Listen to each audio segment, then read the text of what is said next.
नमस्कार दोस्तों जैसा कि आप सब जानते हैं धर्मेंद्र प्रधान जी के इस्तीफे के बाद नए एजुकेशन मिनिस्टर अपॉइंट कर दिए गए हैं प्रहलाद जोशी। उनके बारे में तो मैं आपको बताऊंगा क्या क्या चैलेंजेस हैं उनके सामने, लेकिन आप सब जानते होंगे कि जब धर्मेंद्र प्रधान जी का इस्तीफा हुआ तो पिछले एक दो दिनों से लगातार रात 12 बजे करीब प्रधानमंत्री आते थे और यहाँ पर जेनजी के स्टाइल में वीडियो मैसेज देते थे। उसमें उन्होंने एक बहुत ही इंपॉर्टेंट मैसेज दिया था, वो ये था कि जो एंटी पेपर लीक बिल है वो लेकर आया जाएगा। मतलब 2024 में जो कानून बना था उसको और स्ट्रिक्ट किया जाएगा। जो भी दोषी लोग हैं उनको यहाँ पर जल्द से जल्द सजा मिले। तो फाइनली मैं आपको बता दूं, कल लोकसभा में ये जो बिल है वो पेश किया जाएगा, क्योंकि यहाँ पर ऑलरेडी कैबिनेट ने मंजूरी दे दी। आप देख सकते हो खबर, stricter action fast track courts new paper leak bill in Lok Sabha on Monday.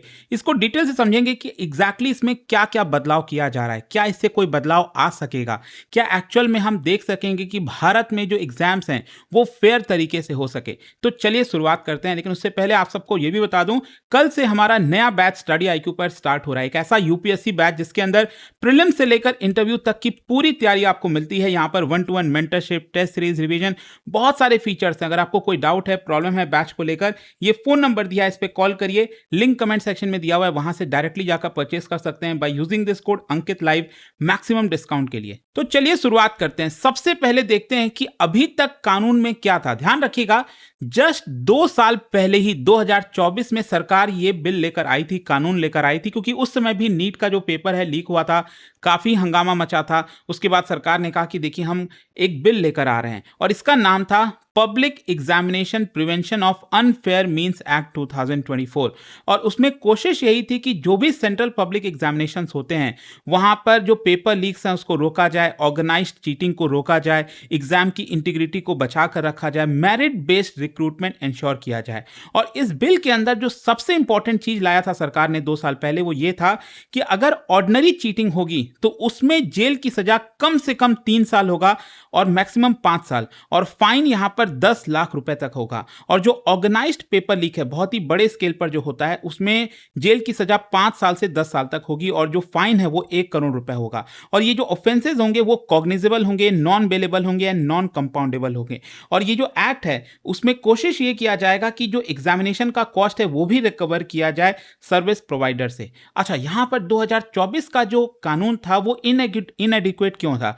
क्योंकि इससे ये पता चला कि केसेस जल्दी रिजॉल्व हो नहीं रहे हैं। भले ही सरकार कानून तो ले आई है, लेकिन इन्वेस्टिगेशन में बहुत लंबा समय लग जा रहा है। फिर उसके बाद जब ट्रायल चलता है कोर्ट में, उसमें भी अगेन, क्योंकि आप सब जानते हैं कोर्ट में ऑलरेडी बहुत सारे पेंडिंग केसेस हैं, तो पहले वो सुलझेगा, उसके बाद इसका नंबर आएगा, तो बहुत लंबा समय लग जा रहा था। इन इंस्टीट्यूशनल जो अकाउंटेबिलिटी है वो भी काफी कमजोर थी। ऑर्गेनाइज्ड क्राइम, जो पेपर लीक है, वो बहुत ही सोफिस्टिकेटेड तरीके से होने लग गया था। चाहे वो आपका प्रिंटिंग प्रेस के इंसाइडर हो, एग्जामिनेशन स्टाफ, कोचिंग सेंटर, बहुत सारे लोग इसके अंदर इन्वॉल्व थे। अब क्वेश्चन ये आता है कि सरकार ये जो नया बिल लेकर आ रही है, इसमें जो चेंजेस लेकर आ रही है वो क्या क्या है? सबसे बड़ा जो चेंज लाया जाएगा वो है टाइम बाउंड इन्वेस्टिगेशन। देखो क्या होता है ना, कि यहां पर जो भी दोषी है उसको सजा सुनाई जाए, वो एक पर्टिकुलर प्रोसेस से चलता है। ऐसा नहीं है कि बस पुलिस ने पकड़ लिया और उसको 10 साल की सजा सुना दी। आप सब जानते हैं कि अगर यहां पर किसी के ऊपर आरोप है तो पहले इन्वेस्टिगेशन होगा। तो यहां पर सरकार ने कहा है कि 2 महीने के अंदर अंदर पुलिस को इन्वेस्टिगेशन करना पड़ेगा। पहले क्या होता था, एविडेंस काफी वीक होते थे, विटनेस जो है हॉस्टाइल हो जाते थे, स्टूडेंट्स काफी ईयर्स तक जस्टिस मांगते रहते थे। लेकिन अब सरकार ने कहा है कि 2 महीने के अंदर अंदर पुलिस को इन्वेस्टिगेशन कंप्लीट करना पड़ेगा। अब देखिए क्या होता है, जब इन्वेस्टिगेशन हो जाता है, पुलिस चार्जशीट फाइल करती है और उसके बाद स्टार्ट होता है ट्रायल। ट्रायल मतलब कोर्ट के अंदर जो सुनवाई है डेली बेसिस पर, कि यहाँ पर जो आरोपी है उसके लॉयर का क्या कहना है, यहाँ पर सरकार की तरफ से जो लॉयर हैं वो क्या कह रहे हैं। तो यहाँ पर क्या होगा कि जो ट्रायल है उसको 3 महीने के अंदर अंदर खत्म करना होगा। तो समझिए, 2 महीने का इन्वेस्टिगेशन का टाइम दिया गया है, 3 महीने का ट्रायल, टोटल 5 महीने के अंदर अंदर यहां पर जो दोषी है उसको सजा सुनाई जाए। ये कोशिश होगी नए बिल के हिसाब से। अच्छा, क्वेश्चन ये है कि ये कैसे पॉसिबल होगा, क्योंकि कोर्ट में तो वैसे ही केसेस हैं, इतने सारे केसेस पेंडिंग हैं। तो आपको याद होगा, यहां पर सरकार ने प्रॉमिस किया है कॉकरोच जनता पार्टी को, सभी यंग प्रोटेस्टर्स को, कि हम फास्ट ट्रैक कोर्ट्स बनाएंगे। तो फास्ट ट्रैक कोर्ट्स कोई अलग कोर्ट नहीं होता है, बस जो नॉर्मल कोर्ट है उसमें ही इसको प्रायोरिटी दी जाती है। अभी तक क्या होता था कि ज़्यादातर जो रेप के केसेस हैं, जो बहुत ही मतलब बहुत ऐसे केसेस होते थे जहां पर सरकार को लगता था कि इसके ऊपर फोकस करना चाहिए, वहां पर फास्ट ट्रैक कोर्ट चलते थे। लेकिन अगेन कोशिश यहां पर सरकार का यह है कि फास्ट ट्रैक कोर्ट्स के माध्यम से 5 महीने के अंदर अंदर केसेस को निपटाया जाए। अच्छा, यहां पर पनिशमेंट को भी ज्यादा किया जा रहा है नए बिल के हिसाब से। अभी तक ऑर्गेनाइज्ड पेपर लीक में 5 से 10 साल तक की सजा और मिनिमम 1 करोड़ फाइन, जो मैंने आपको बताया। लेकिन अब यहां पर जो मिनिमम इंप्रिजनमेंट है वो 5 साल से बढ़ाकर 7 साल कर दिया गया है। मैक्सिमम उतना ही रखा गया है 10 साल, लेकिन जो फाइन है उसको 10 गुना बढ़ा दिया गया है। पहले 1 करोड़ रुपए फाइन था, अब यहां पर बढ़ाकर 10 करोड़ रुपए कर दिया गया है। साथ ही साथ नए बिल में यहां पर जो अकाउंटेबिलिटी है उसको एक्सपैंड किया गया है बियॉन्ड इंडिविजुअल। मतलब अगर कोई इंडिविजुअल इसके अंदर शामिल है पेपर लीक में, तो ऑब्वियस सी बात है उसके पीछे कुछ ना कुछ और भी लोग शामिल होंगे, कुछ इंस्टीट्यूशन शामिल होंगे। तो यहां पर एग्जामिनेशन सेंटर से लेकर private agency, service provider, technology vendor, सभी के ऊपर यहां पर स्ट्रिक्ट कार्रवाई होगी इस नए बिल के हिसाब से। और इसका कॉन्सिक्वेंस ये हो सकता है कि क्रिमिनल प्रोसिक्यूशन होगा, हैवी पेनल्टीज लगाई जाएंगी, एग्जामिनेशन का कॉस्ट रिकवर किया जाएगा, ब्लैकलिस्ट कर दिया जाएगा। तो ये नए बिल में लिखा गया है। अच्छा, एग्जामिनेशन कौन कौन से कवर होंगे, ध्यान रखिएगा। जो सेंटर के अंदर में एग्जाम्स आते हैं, UPSC, SSC, national testing agency जो एग्जाम्स कराती है, railway recruitment board, banking examination जो कि सेंटर नोटिफाई करती है, और भी एग्जामिनेशन जो सेंट्रल गवर्नमेंट के द्वारा नोटिफाई किया जाता है। यहां पर स्टेट गवर्नमेंट के ऊपर यह अप्लाई नहीं होगा, लेकिन हां, अगर राज्य सरकारें चाहें तो वो भी इस तरह का कानून पास कर सकती हैं ताकि उनके ऊपर भी लागू हो। अब अगेन डिपेंड करता है कि यहां पर जो प्रोटेस्टर्स हैं, जैसे कॉकरोच जनता पार्टी, फिर वो डिमांड करें, जाएं राज्यों के अंदर, बोलें कि भाई देखिए सेंटर ने ये पास किया है, आपको भी ये लागू करना चाहिए, सभी राज्यों के अंदर लागू। क्योंकि एग्जाम ऐसा थोड़ी कि सिर्फ सेंटर का एग्जाम होता है। अगर आप देखोगे जो पेपर लीक का मामला है, सेंटर का तो है ही है, लेकिन कितने सारे राज्य हैं, राजस्थान, महाराष्ट्र, बिहार, मतलब कितने सारे एग्जाम्स हैं जहां पर राज्यों के अंदर पेपर लीक होता है। उसका क्या, वो भी तो एक बड़ा सवाल होता है। खैर, जो भी है, यहां पर एक सवाल यह है कि अगर हम बोलते हैं कि अनफेयर मीन्स, इसका मतलब क्या है, मतलब किस एग्जाम में कुछ गड़बड़ी पाई गई, किस तरह की गड़बड़ी पाई गई, तो वो इसके अंडर में कवर होगा। जैसे क्वेश्चन पेपर लीक हुआ, या फिर आंसर की लीक हो गया, अनऑथराइज किसी ने असिस्टेंट मतलब मदद कर दी कैंडिडेट्स की, इंपर्सोनेशन मतलब आपके बजाय किसी कोई और दूसरा एग्जाम देकर आ रहा है, एग्जामिनेशन सिस्टम को हैक किया किसी ने,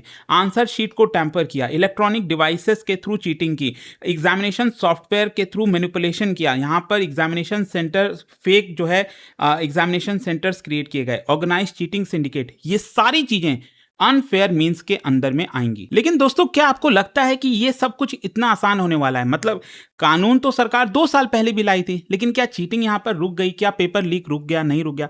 तो देखो, चैलेंजेस तो अभी भी हैं। आप मिनिस्टर चेंज कर लो, कितना भी कुछ कर लो, अल्टीमेटली क्या यहां पर सरकार सही तरीके से इसको अप्रोच कर रही है कि नहीं? क्योंकि देखो, इस इन्वेस्टिगेशन कैपेसिटी लिमिटेड है। क्या आपको लगता है कि पुलिस 2 महीने के अंदर अंदर इन्वेस्टिगेशन कर देगी? ये एक बहुत बड़ा सवाल है। फिर जुडिशियल इंफ्रास्ट्रक्चर भी तो जरूरी है। फास्ट ट्रैक कोर्ट्स बोल देने से थोड़ी होता है। जब आपके पास जज नहीं होंगे, प्रोसिक्यूटर्स नहीं होगा, इंफ्रास्ट्रक्चर नहीं होगा, कैसे ये फास्ट ट्रैक कोर्ट्स काम करेगा? टेक्नोलॉजी गैप है, without secure digital system paper leak रुकेगा नहीं। फिर इसके अलावा फेडरल कोऑर्डिनेशन, मैंने आपको बताया ये सिर्फ सेंटर की बात नहीं है, स्टेट का क्या, उनके एग्जाम्स को लेकर क्या, वहां पर तो लीक चलता ही रहेगा। खैर, यहां पर अब सवाल उठता है कि प्रहलाद जोशी कौन है, क्योंकि कुछ ही घंटे के अंदर अंदर जैसे ही धर्मेंद्र प्रधान जी का इस्तीफा आया, उसके बाद प्रहलाद जोशी का नाम सामने आया। अब क्वेश्चन ये है कि प्रहलाद जोशी हैं कौन? मैं आपको बता दूं, पिछले 5 बार से लगातार वो मेंबर ऑफ पार्लियामेंट बनते रहे। उनका जो जन्म है 1962 में कर्नाटका में हुआ था, विजयपुरा में, और उनके जो फादर हैं वो इंडियन रेलवेज में काम करते थे, तो उन्होंने अपना ज्यादातर जो बचपन है वो हुबली में बिताया। And he became associated with RSS. अपने यंग एज से ही वो आरएसएस के साथ जुड़ गए थे। उनके एजुकेशनल क्वालिफिकेशन की बात करें तो उन्होंने अपनी जो स्कूलिंग है वो रेलवे स्कूल और न्यू इंग्लिश स्कूल हुबली से प्राप्त की है। उनका जो ग्रेजुएशन है वो बीए में हुआ था, बैचलर ऑफ आर्ट्स। अनलाइक, मतलब कि अगर आप देखोगे तो उनका एजुकेशनल क्वालिफिकेशन कोई बहुत हाई लेवल या ऐसा कुछ नहीं है, लेकिन हाँ, उनके पास जो गवर्नेंस का एक्सपीरियंस है, जो एडमिनिस्ट्रेशन का एक्सपीरियंस है, वो काफ़ी ज़्यादा है। मैं आपको बताता हूँ कैसे। पार्लियामेंट्री कैरियर आप देखिए, धारवाड़ लोकसभा कॉन्स्टिट्यूएंसी से 2004 से लगातार वो मेंबर ऑफ पार्लियामेंट हैं।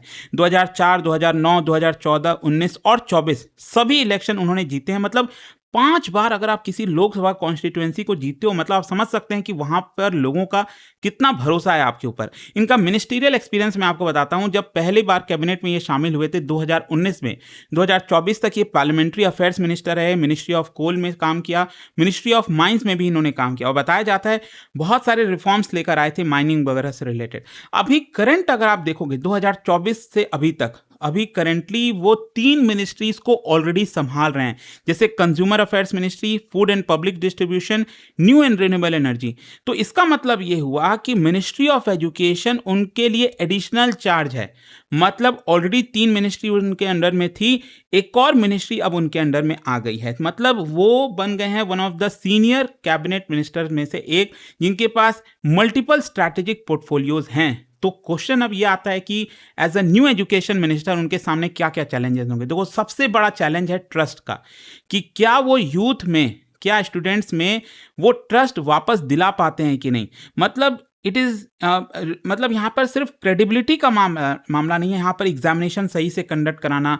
आज के डेट में स्टूडेंट्स अगर आप देखोगे तो एग्जामिनेशन सही तरीके से हो, रिक्रूटमेंट ट्रांसपेरेंट हो, मेरिट बेस्ड चीज़ें हो, प्रोटेक्टेड हो, तो ट्रस्ट एक बार खो जाता है ना, तो उसको रीगेन करना बहुत मुश्किल है। फॉर एग्जांपल अगर आप धर्मेंद्र प्रधान जी की बात करिए, जब 2026 में अभी मई में एग्जाम हुआ था तो वो पेपर लीक हुआ, तो यहाँ पर उन्होंने भले ही माफ़ी मांग लिया, वापस से रीनीट करा दिया, बच्चों के रिजल्ट आ गए, सब कुछ ठीक से, लेकिन वो ट्रस्ट तो टूट गया था ना उनका। 2024 में भी लीक हुआ।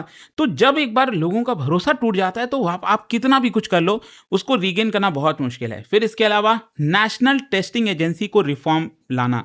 देखो, ऑल्दो सरकार ने अभी रिसेंटली 47 जो ऑफिशियल्स हैं एनटीए के, उनको हटाया है। एनटीए में आपको बता दूं, NEET, CUET, JEE Main, UGC NET, इन सभी के एग्जाम्स कंडक्ट करती है। और क्रिटिसिज्म यही है कि बार बार इनसे पेपर लीक हो जाता है, साइबर सिक्योरिटी बहुत कमज़ोर है, ग्रीवियंस हैंडलिंग काफ़ी कमज़ोर है, एग्जामिनेशन मैनेजमेंट काफ़ी फेल हो जाता है। तो हो सकता है इसमें ऑर्गेनाइजेशनल स्ट्रक्चर किया जाए, इंडिपेंडेंट ओवरसाइट लाया जाए, एआई बेस्ड मॉनिटरिंग, देखते हैं यहाँ पर कर पाते हैं कि नहीं। फिर पब्लिक एग्जामिनेशन की स्क्रूटनी, मतलब हो सकता है कि अब प्रहलाद जोशी को यहाँ पर डिजिटल इंक्रिप्शन लाना होगा, end to end tracking, biometric authentication, AI के थ्रू सर्वेलेंस एग्जाम सेंटर्स पर, ताकि पेपर लीक को रोका जाए। और जो चौथा इंपॉर्टेंट चैलेंज है वो है नया वाला लॉ। मैंने आपको बताया ना, अभी जो सरकार एंटी पेपर लीक लॉ लेकर आई है, क्या वो सही से इंप्लीमेंट कर पाते हैं कि नहीं। तो ये सब चैलेंजेस होंगे प्रहलाद जोशी जी के सामने। देखते हैं क्या किस दिशा में हमारा देश एग्जाम के मामले में, एजुकेशन के मामले में आगे बढ़ता है। वैसे मैंने कल जब वीडियो बनाया था उसमें आपको बताया भी था कि हमारे देश में पिछले 12 सालों में जो एजुकेशन का ओवरऑल शेयर है टोटल बजट में, वो काफ़ी तेज़ी से गिरा है, आधा हो गया है। तो क्या सरकार उसके ऊपर भी फोकस करती है कि नहीं। बहुत कुछ है, बहुत एक लंबा रास्ता तय करना है। लेट्स सी, बाकी आपका क्या सोचना है कमेंट्स में जरूर बताइएगा।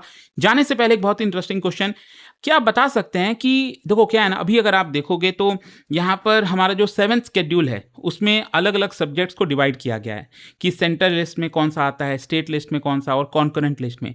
42nd कॉन्स्टिट्यूशनल अमेंडमेंट जो आया था इंदिरा गांधी जी के समय, उस समय एजुकेशन को शिफ्ट कर दिया गया था एक लिस्ट से दूसरे लिस्ट में।